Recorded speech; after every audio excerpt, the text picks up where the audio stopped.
મહીસાગરના બાલાસિનોરમાં દૂધ મંડળીના દૂધમાં ભેળસેળનો પર્દાફાશ। ખુદ ગ્રામજનોએ જ વિડીયો બનાવી મંડળીમાં ચાલતા ભેળસેળના નેટવર્કનો પર્દાફાશ કર્યો છે। બાલાસિનોર તાલુકાના ભાથલા ગામની દૂધ ઉત્પાદક મંડળીમાં દૂધ ભરવાના ટાંકામાં અગાઉથી જ પાણી હોવાનો વિડીયો વાયરલ થયો। જ્યારબાદ અમૂલ ડેરીએ તપાસ કરી અને ડેરીના જવાબદાર કર્મચારીને 4,70,000નો દંડ પણ કરાયો। ભાથલા ગામની દૂધ ડેરીના સેક્રેટરીએ સમગ્ર મામલે ગોળ ગોળ જવાબ આપ્યા।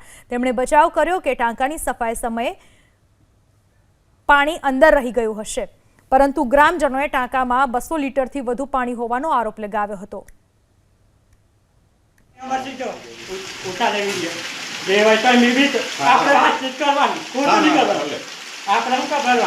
खोटू नहीं कर रहा ठीक से नीमा दुआने के हुई बटन कर प्रॉब्लम थी